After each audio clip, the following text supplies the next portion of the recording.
سقراط جس نے ایک حرف تک نہ لکھا مگر اس کے بغیر فلسفے کی تاریخ ادھوری ہے۔ میں ہوں آج کی آپ کی host Muskan. History with Jain Syed میں آپ کو خوش آمدید۔ 469 قبل مسیح کا فلسفی جس نے فلسفے کی بنیاد رکھ کر دنیا کو افلاطون جیسا شاگرد دیا۔ جدید دنیا کی عمارت فلسفے پر کھڑی ہے۔ سسرو نے لکھا کہ یہ سقراط ہی تھا جو فلسفے کو آسمان سے زمین تک لے آیا۔ سقراط نے کہا کہ اسمبلی احمقوں، مزدوروں، ترکھاروں، لوہاروں اور منافع خوروں پر مشتمل ہے جو ہر وقت یہ سوچتے رہتے ہیں کہ سستی چیز منافع کے ساتھ مہنگی کیسے بیچی جائے۔ یہ وہ لوگ ہیں جس نے عوام کے مسائل کے بارے میں کبھی نہیں سوچا۔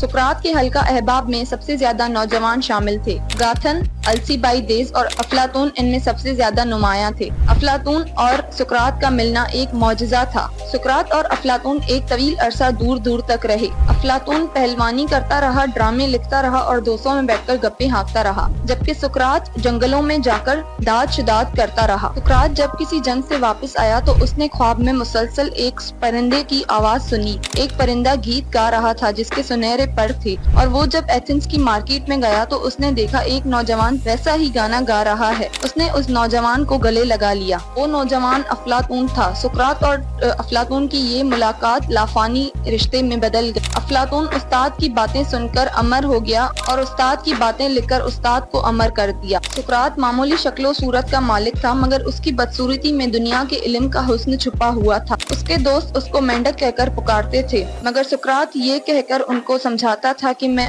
باہر سے نہ سہی اندر سے ایک خوبصورت آدمی ہوں۔ سقراط پر ایتھنز کے لوگوں کا ایک الزام تھا کہ اس نے ایک نوجوان کو بگاڑ دیا ہے۔ سقراط نے ایتھنز کی منتخب اسمبلی پر کھل کر تنقید کی جس کی وجہ سے عدالت نے اسے بلا لیا۔ عدالت میں سقراط نے بڑے ہنس کر سکون سے جواب دیے اور سارے الزامات رد کر دیے۔ اس نے کہا کہ نہ میں موت سے ڈرتا ہوں اور نہ ہی میں مرنے سے۔ میرے لیے موت ایسے ہے جیسے ایک جگہ سے دوسری جگہ منتقل ہونا۔ بہت ہی جلد ایتھنز کے لوگوں کو احساس ہوگا کہ انہوں نے ایک دانا، عقلمند اور دانشور آدمی کو موت کے گھاٹ میں اتار دیا ہے۔ موت سے کچھ دن پہلے سقراط کے دوستوں اور شاگردوں نے بہت کوشش کی کہ سقراط کو یہاں سے نکالے، اور وہ چاہ رہے تھے کہ سقراط یہاں سے کسی اور ریاست چلا جائے۔ جب سقراط کو اس چیز کی خبر ہوئی تو وہ اس چیز سے رضامند نہیں ہوا اور اس نے کہا اگر میں یہاں سے بھاگ کر چلا گیا تو میں مر جاؤں گا، اور اگر میں زہر پی جاتا ہوں تو میں ہمیشہ قیامت تک زندہ رہوں گا۔ اور پھر کچھ دن بعد سب کے سامنے اس نے زہر کا جام نوش کیا اور اس دنیا سے رخصت ہو گیا۔ اس پر اردو کے نامور شاعر میر تقی میر نے کہا کہ